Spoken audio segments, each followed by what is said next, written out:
It's been a couple of weeks since I managed to get around the table to talk to you guys. I've been a bit busy with one thing and another, what they call the day job, paying the bills, all that other super exciting stuff that I'm pretty sure you don't really want to get into. I've been busy setting up a bit of a side arm to the photography company, which I might talk about shortly. But really, I've been working hard to earn money to enjoy the finer things in life, shall we say. So, and while I've been doing that this last couple of weeks, I've been kind of semi-paying attention to what's going on in the world of photography, and trying to see what other people out there are doing and what's inspirational currently. And I have to say that in the main, inspiration is thin on the ground, shall we say. And what I'm noticing, particularly across the socials, is that there's not a lot of photography going on, but a lot of photography help, tuition. Lots and lots and lots of people telling photographers, both professional and amateur, how to get their work out. And I'm seeing some like amazing figures banded about, some 5 and 6 figure sums banded out by these people who are claiming to be some kind of guru. So what I did over the last few weeks when I had a few minutes to spare was I signed up for a few of these things to see what the lowdown was. And you've probably seen the usual format. XYZ person says, follow these steps to download my ebook to discover how to get £10,000 worth of clients in 30 days or whatever it is. And then you look at the people doing it and you investigate them a little bit, and pretty quickly it becomes quite evident that I don't quite know where their experience is from or where they're claiming it's from, but B, there are a handful of accounts saying things like, this course is amazing, worked wonders for me, I don't know what I would have done without X, Y and Z. I did quite a lot of investigation around these things and got some stuff downloaded and sent to me, and mused over that for the last couple of weeks. And then of course, because they've got you hooked in the first by giving you your email address every day, once, twice, 3 times, you're inundated with updates and have you thought, have you tried, what about? And it's all about trying to get you to buy more and get more from them. But it led me to think about what's happened to photography. And I guess this has been around, that kind of format's been around in some shape or form for a good while. But it made me start to look at the wider aspects of photography and what's really happening out there, and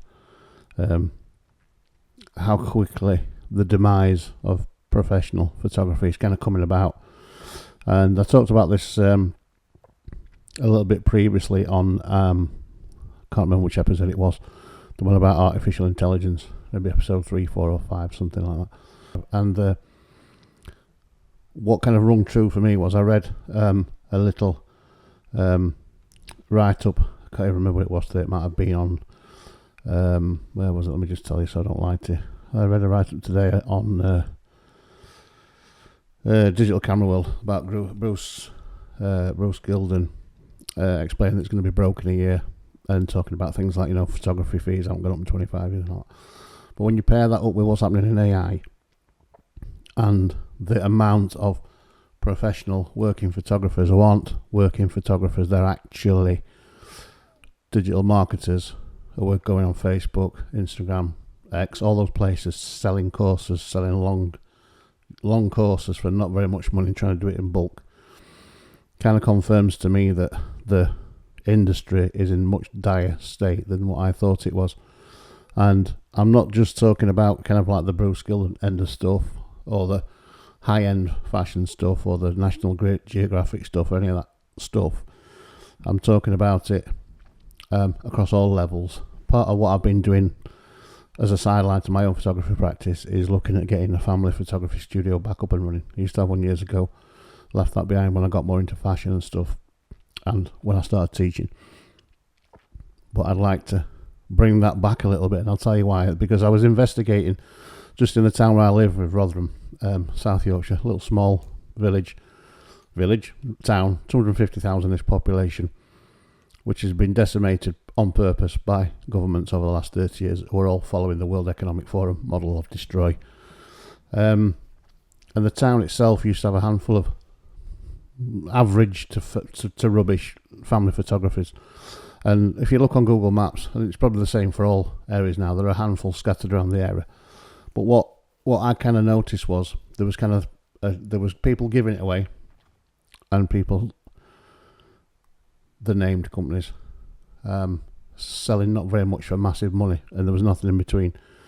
And so I kind of felt like the quality's not there at the low end at all, and the quality's certainly not there at the high end, and there's nothing in between for people to be able to afford to go and get their dog photographed, or their daughter, or their kids, or have a loving couple's photo shoot, or even a family shoot. You've either got dirt cheap, dog shit photography, or you've got mediocre, high-end photography for £1,000 a shoot, and there was nothing in between. So I kind of had an idea to kind of bring my family photography side of things back, and to see if I can fill that gap a little bit. It might work, it might not. It's difficult to know in these days. The hard times. Robins are predominantly a working class town. Some middle class, some upper middle class. It's not a millionaire's playhouse or plaything. It's a pretty standard working class town.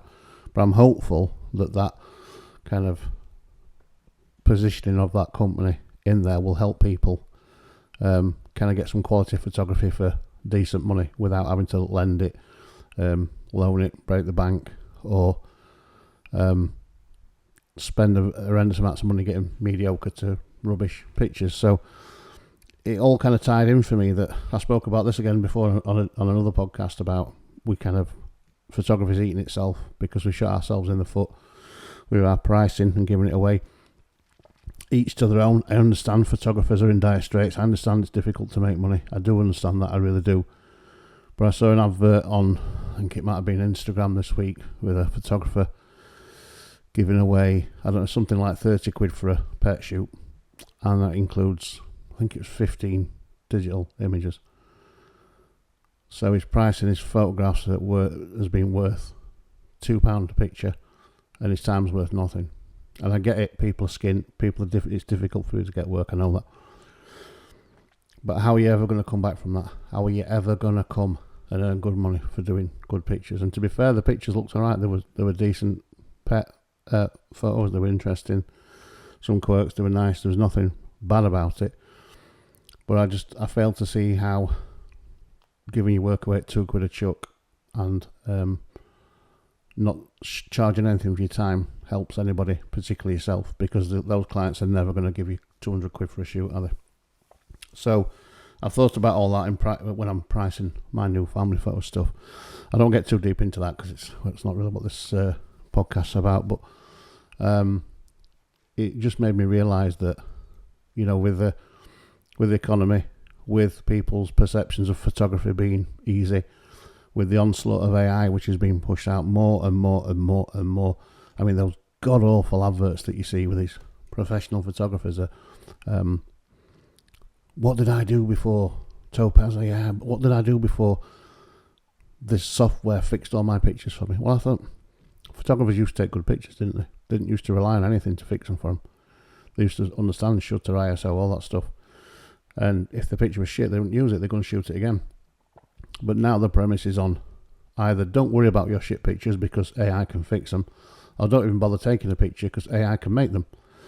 And when you put that into the mix and you look at something like Bruce Gilden saying that at his end of the spectrum, photography fees haven't gone up in 25 years. When you look at some of the absolute dross being published in the high-end magazines of late, people might say, don't say that one, shoot yourself in the foot. Listen, I've tried my best. I've worked hard to get some decent publications, but it became obvious to me 10 years ago that was never going to be accepted in the higher echelons of magazine world.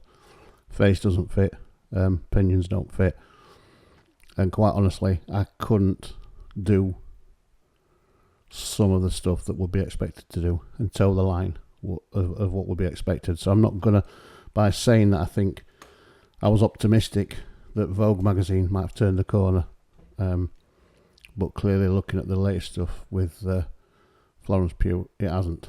And you know, it's not just about, I think there are better photographers out there shooting better stuff. There are, but it's the overall quality and wokeness and all that other bullshit stuff that gets in the way of real good photography. That stops me really being bothered about working in that. I used to really aspire to be a Vogue photographer or of somebody of that ilk. But as the longer I got into it, the more I worked in the celebrity end of stuff, the more I realised I really didn't want to work in that at all. So I'm not saying I wouldn't have liked at some point to have an Harper's Bazaar or a Vogue magazine cover to my name. I would, but I realised there are better things in photography out there than aspiring to be that. So that aside, the quality, the lack of payment, AI, people thinking photography is not worth anything. We're in a tricky spot, folks. We're kind of, it's up to us as photographers to fix this. And as I said on a previous podcast, the only way you can fix it is to stick your chest out and say, no, this is my worth, pay my worth. And until we all start doing that at both ends of the spectrum, at the amateur stroke, just coming into it, students charging a few quid instead of doing everything for nothing, right up to the Bruce Gilden kind of arena. People have got to pay us what we're worth. And, you know, right now they can go down the AI route and get it for nitto, for nothing. But look at the state of AI. And I'm pretty sure that's kind of like responsible for some of the actual shit photography that's around. If you look at the AI stuff that's being pumped out, and people are accepting that as photography, then the person still doing photography has got a real low bar to aim for.